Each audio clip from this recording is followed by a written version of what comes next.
All right, so let's dive into something that becomes especially important as we age, our bone health. We often take our skeletons for granted, but they're the framework for everything we do. And as we get older, the risk of osteoporosis can really become a concern. Imagine your bones as like a bustling city.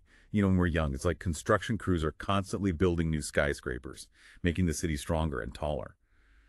But as we age, those crews slow down, right?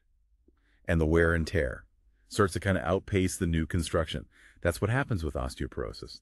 Our bones become weaker and more prone to breaking.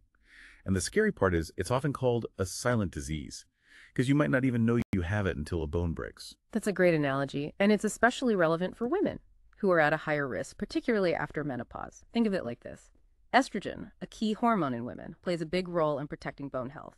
As estrogen levels decline with menopause, bone loss can speed up dramatically. So it's not just about getting older. It's about those hormonal shifts that come with aging. It's like the city planners suddenly decide to cut funding for those construction crews. Exactly. And while age and gender are big factors, they're not the whole story, right? Other things can increase your risk too, like having a family history of osteoporosis. If your parents or siblings had it, you're more likely to develop it as well. It's like inheriting a blueprint for a city that's more susceptible to crumbling. And there's body weight. People who are very thin or have a small frame are more susceptible. It's like building a city on a less stable foundation. Right. And we can't forget about certain medical conditions and medications. For example, long-term use of corticosteroids, which are often prescribed for conditions like arthritis or asthma, can significantly impact bone health.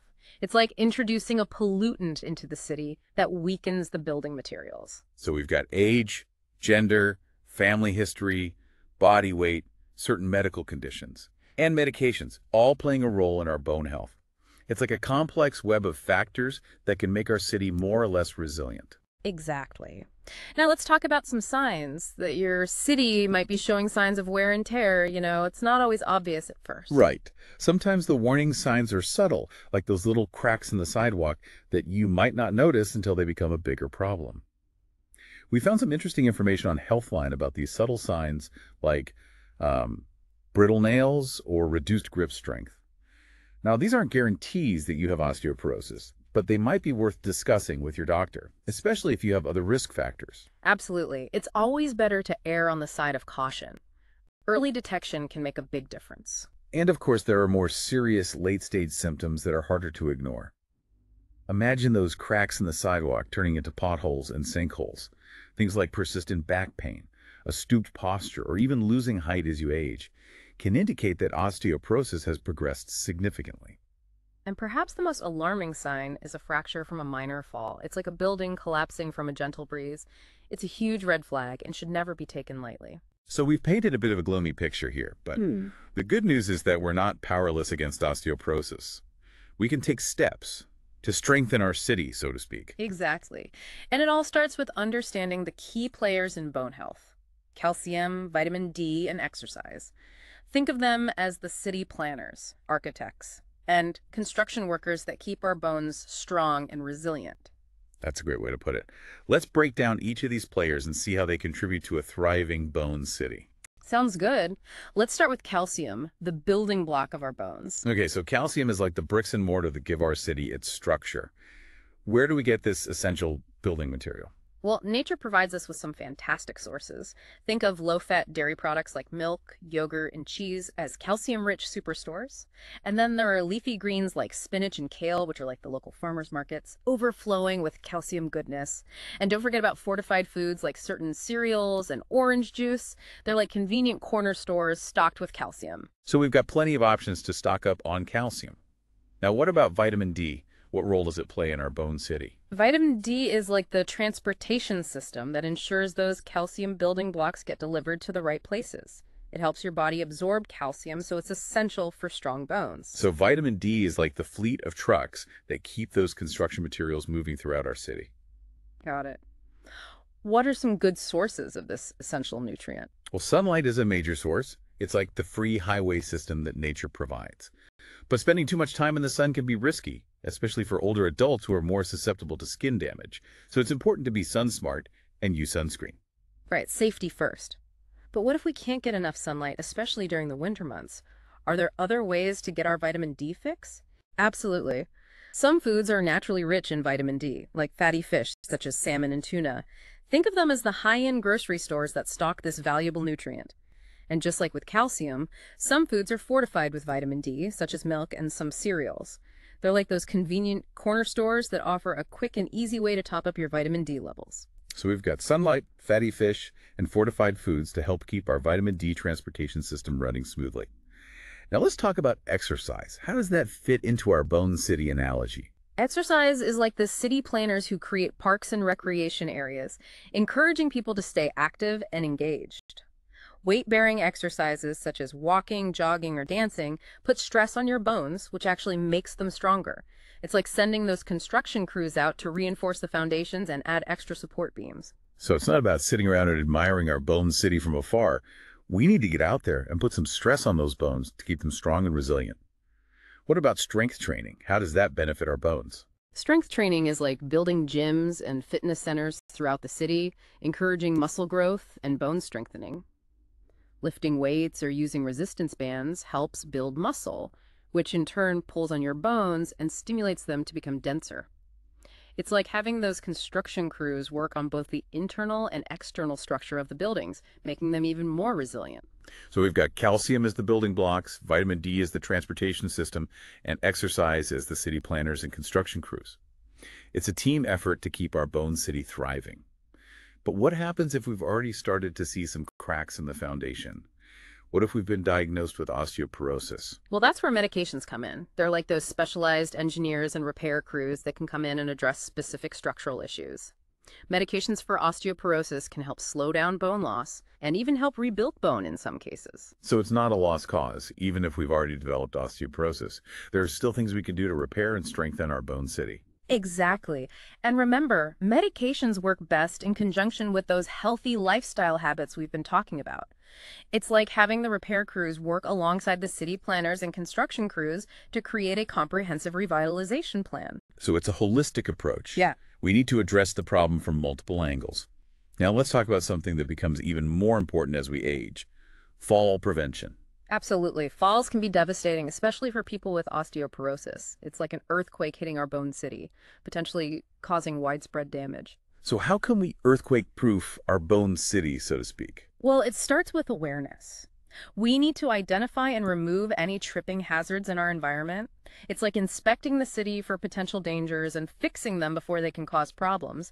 Things like loose rugs, electrical cords, and clutter on the stairs can all increase the risk of falls. Right. It's like clearing the streets of debris and making sure the sidewalks are in good repair. Exactly. And then there's lighting. Good lighting is essential, especially in areas like stairways and bathrooms. It's like making sure the street lights are working properly so people can see where they're going. And what about assistive devices? Are those helpful in preventing falls? Absolutely. Assistive devices like canes, walkers, and grab bars can provide extra support and stability. It's like adding handrails and guardrails to the city's infrastructure to help people navigate safely. So we've got to remove tripping hazards, improve lighting, and use assistive devices if needed. Are there any other things we can do to earthquake-proof our Bone City? Well, remember how we talked about exercise being like the city planners who encourage people to stay active?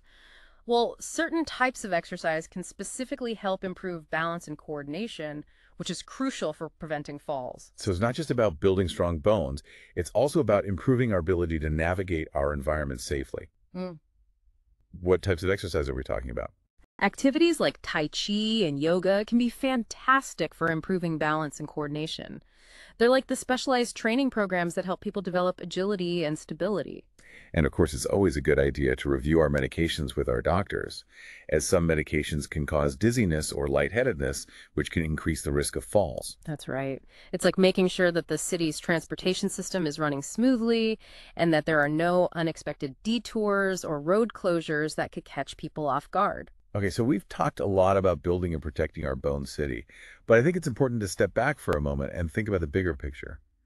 Why is all of this so important, especially as we age? That's a great question. Ultimately, it's about maintaining our independence and quality of life. Strong bones allow us to do the things we love, to stay active, to engage with the world, to enjoy our hobbies, and to spend time with loved ones. It's about freedom, isn't it? The freedom to live life to the fullest without being limited by weak bones and the fear of fractures. Exactly. It's about freedom. The freedom to live life to the fullest without being limited by weak bones and the fear of fractures. When we prioritize our bone health, we're investing in our future selves, ensuring that we can continue to enjoy all the things that make life meaningful. I love that perspective. It's about taking a proactive approach to aging, recognizing that we have the power to influence our health and well-being. It's not about simply accepting the limitations that often come with age, but rather about embracing the possibilities that come with strong bones and a healthy lifestyle. As we've been talking, I keep thinking about how much our mindset matters. It's not just about the physical steps we take, but also about our attitude towards aging and our belief in our ability to stay strong and vibrant. Absolutely. Our mindset plays a huge role in how we age. When we believe that we can continue to grow and thrive, we're more likely to make choices that support our health and well-being. And conversely, when we succumb to negative stereotypes about aging, we may inadvertently limit our own potential. It's like that old saying, whether you think you can or you think you can't, you're right. Exactly. Our thoughts and beliefs have a powerful impact on our actions, and ultimately, on our health outcomes. So it's important to cultivate a positive mindset about aging and to focus on the things we can control, such as our diet, exercise habits, and fall prevention strategies. And to celebrate those small victories along the way. Like maybe today you decided to swap out that sugary soda for a glass of milk, or you took the stairs instead of the elevator. Those little choices can make a big difference over time. I couldn't agree more. It's all about those small, consistent actions that add up over time. And remember, it's never too late to start prioritizing your bone health. Even if you're already in your later years, making positive changes today can have a significant impact on your future well-being. So let's wrap up this deep dive with a call to action for our listeners. What's one small but impactful step they can take today to start strengthening their bones and embracing a healthier, more vibrant future? That's a great question. I would say start by assessing your current habits. Take a look at your diet, your exercise routine, and your home environment. Are there any areas where you could make some simple improvements? Maybe it's adding a serving of calcium-rich food to your meals, or incorporating a few minutes of weight-bearing exercise into your day. Or maybe it's taking a look around your home and identifying any potential tripping hazards that you could remove. Those are great suggestions. And remember, it's not about doing everything perfectly right away. It's about taking one step at a time, celebrating those small wins, and gradually building those healthy habits that will support you throughout your golden years. Exactly. And don't be afraid to ask for help along the way. Talk to your doctor, a physical therapist, or a registered dietitian. There are so many resources available to support you on your journey to strong bones and a healthy, active life. This has been such an insightful conversation. Thank you so much for sharing your expertise with us today. It's been my pleasure. And remember, knowledge is power. The more you know about your bone health, the better equipped you'll be to make informed choices that support your overall well-being. And to our listeners, thank you for joining us on this deep dive into bone health. We hope you've learned some valuable insights and feel empowered to take charge of your health no matter your age.